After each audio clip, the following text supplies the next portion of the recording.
we are in flight on a collision course with the sinusoids, and I would like to not be in flight. I mean, I want to land this thing. Yeah, this was the sine waves that way, and it's like bigger sine waves that way. And this whole place is like an Earth-sized planet. Yeah, and since I want to not be in flight right now, I'm going to land this device. How do I kill the horizontal velocity? Is the first thing that I want to do, but actually find a good place to land, like on top of that hill over there. If I can actually decelerate this vehicle enough. I don't actually know the thrust to weight ratio or even the mass of this thing. It just kind of, like, I don't have velocity readouts and stuff like that. And yeah, we're still really high up. It's kind of hard to tell without moving the camera towards the ground and really seeing how big everything is, because I don't know, there's like not really any landmarks. Like, I need a bunch of meter sticks on the ground, and the level of detail system is, the terrain thing is in action. I can talk about that all day, but yeah, you see there's actually like no holes in the terrain. It's all just like a solid flush manifold mesh. So yeah, we can like apply like a vertex shader displacement and stuff to it without having to worry about holes appearing in a terrain. And also, like, yeah, I just put a lot of effort into making it nice in general. They did not rush the creation of that thing. And yeah, I just finished the oh, that's a landing. That was surprisingly easy, but yeah, I just finished the floating origin system. So like, yeah, even though we flew like a couple thousand kilometers, it's not really like, there's no floating point jiggliness issues going on.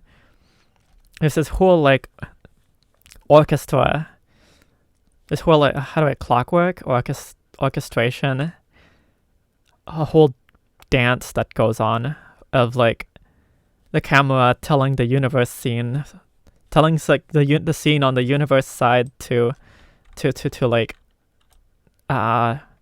to translate the entire scene, and then that message sort of trickles down to every other subsystem.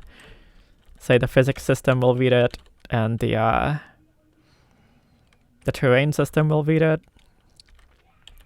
It actually moves the entire mesh as well.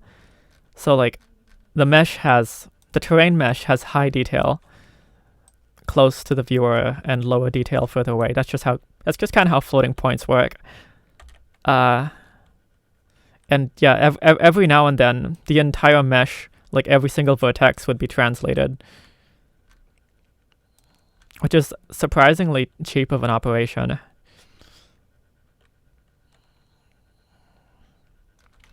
And yeah, it's we're not in flight anymore. This is now rolling along the side of a hill. His hill's really big in terms, like, if you were to fall down his hill, you would probably die. Yeah, but there's actually other vehicles. They're probably underground. Yeah, they're all underground. They've been falling through the terrain since I've started. But yeah, selecting one past the last vehicle goes into free cam.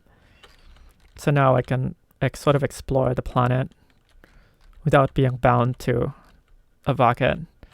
And like, yeah, this cube is like 1 meter, or maybe 2 meters. I don't remember. But yeah, I feel like a person standing here, like looking at the hills. Like, you can kind of imagine that this is like a hill with a lot of trees on it, and they're just like walking along. Like, yeah, that's pretty big. Like, this maximum height is like the height of Mount Everest, and the lowest height is like the depth of Mariana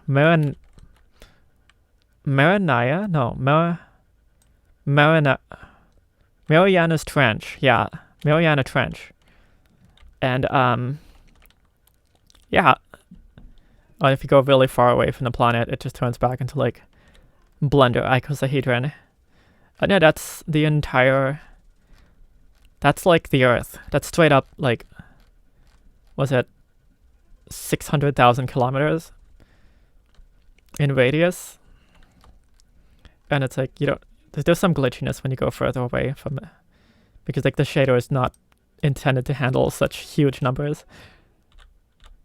And yeah, you just like